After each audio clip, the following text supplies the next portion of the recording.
अब हम ये देख रहे हैं कि ख़वातीन बाइक भी चला रही हैं। आप चाहे गाड़ी चलाएं चाहे बाइक, रूल एक ही है, आपको अपने बैलेंस को बरकरार रखना है। और फिर आप अगर ऑब्जेक्शनेबल ड्रेसिंग नहीं कर रहे हैं, और सिर्फ ऑब्जेक्शनेबल ड्रेसिंग की बात नहीं होती है, बात ये होती है कि आपको खुद को भी प्रोटेक्ट करना है। आप बड़े बड़े दुपट्टे पहन के आप बाइक नहीं चला सकते।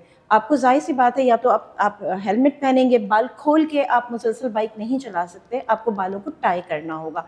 आप जिसमें कॉन्फिडेंट हैं, जिस तरह से अगर आप ओवर पहन सकती हैं ओवर पहन लीजिए, आप इबाया में चलाना चाह रही हैं इबाया में चला लीजिए, लेकिन कोई चीज़ भी इस तरह की आपकी राइडिंग में हर्डल नहीं बनती। डिपेंड आप पे करता है कि आप किस तरह से अपनी लाइफ को लेके चल रही हैं।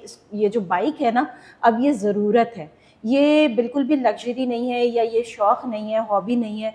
महंगाई बहुत हो चुकी है, तो जब लड़कियां निकलें सड़कों पे बाइक लेके तो थोड़ा सा उनका ख्याल कर लें, और ये कहना छोड़ दें कि स्लो चल रही है, हाँ ये होंगी खातून। ऐसा नहीं है। मैंने ख़वातीन को देखा है, मैं खुद ड्राइव करती हूँ, हम बहुत प्रिकॉशन के साथ करते हैं, और हम रफ़ ड्राइविंग नहीं करते। हाँ, जहाँ ज़रूरत पड़ेगी वहाँ पे रफ़ भी कर सकते हैं, लेकिन वैसे हम रफ़ ड्राइविंग नहीं करते। तो बस लड़कियों को थोड़ा सा कॉन्फिडेंस दीजिए, अपनी बेटियों को थोड़ा सा कॉन्फिडेंस दीजिए, ताकि वो भी माशरे में आपका कहना चाहिए कि एक मकाम भी बना सकें और आपका साथ भी दे सकें।